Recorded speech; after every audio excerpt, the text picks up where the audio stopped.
On savait que Barack Obama avait des doutes sur la candidature de Joe Biden, mais là, il a exprimé, non pas publiquement, mais en tous les cas, ses commentaires demandant à Joe Biden de se retirer ont été rendus publics. Il l'a fait en privé, mais il a accepté que ça soit rendu public, et donc ça veut dire que Joe Biden ne pourra pas aller jusqu'au bout, et qu'il va très probablement, très rapidement dire qu'il ne va pas au bout de sa candidature et qu'il se retire. Il ne veut pas aller contre la volonté de Barack Obama, qui reste quand même la figure tutélaire du Parti démocrate.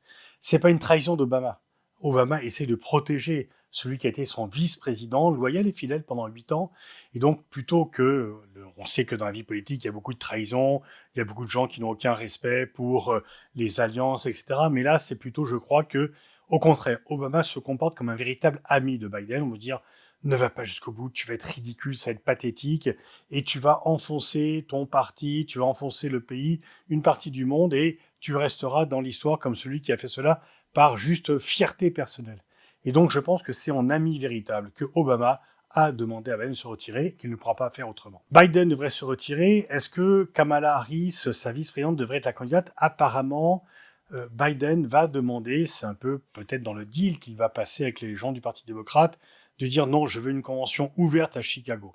Alors pour deux raisons. D'une part, en fait, le courant n'est jamais réellement passé entre Biden et Kamala Harris, dont le moins que l'on puisse dire, c'est qu'elle n'a pas réellement imprimé. Donc il n'y a pas d'affect personnel entre les deux, comme il y en avait entre Biden et Obama.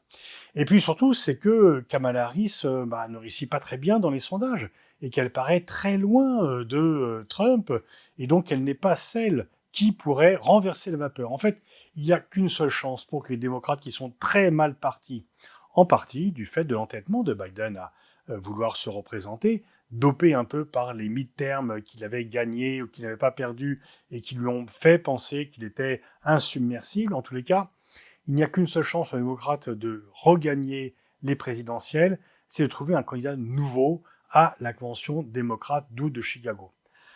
Il y a plusieurs noms qui circulent et en fait, le seul espoir, l'idée c'est que Biden est mort, qu'il ne pourra jamais gagner, qu'il va encore plus se faire enfoncer dans les élections et que par la suite, ça sera un désastre pour les sénatoriales et les élections au Congrès. Que Kamala Harris ne remplit pas les conditions pour gagner contre Trump et qu'elle parte à handicap. Donc, le seul espoir des démocrates, c'est de trouver un nouveau candidat. Quelqu'un qui n'est pas très connu pour le moment du public, mais qui va effectivement irradier. Sauf qu'il a quand même très peu de temps. Il va être désigné au mois d'août et qu'il n'aura que 2 ou 3 mois pour convaincre les électeurs américains avec un Trump qui triomphe pour le moment.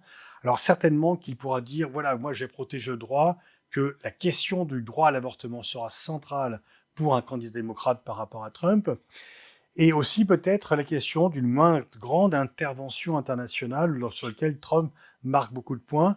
Mais donc en fait, Biden, très franchement, je pense qu'il est déjà débranché. Kamala Harris, je ne suis pas sûr qu'elle ait la confiance du Parti démocrate et qu'elle soit en mesure de battre Trump. Il n'y a aucune certitude que quelqu'un qui est inconnu ou peu connu pour le moment et qui sera désigné uniquement au mois d'août puisse emporter la partie. Mais ça semble être la seule chance pour le Parti démocrate, avec le côté un peu nouveauté, on aime bien ça aux États-Unis, avec le côté campagne rapide. C'est pas sûr, mais en tous les cas, les autres solutions sont à peu près sûres de perdre, ou en tout cas ont de fortes chances de perdre, sûres de perdre pour Biden, de fortes chances de perdre pour Kamala Harris, et donc, en fait, il ne reste qu'une seule solution, trouver quelqu'un qui puisse incarner un projet anti-Trump qui rassure les classes moyennes, les femmes, les minorités, aussi qui morde sur la classe ouvrière pour empêcher Trump d'être réélu.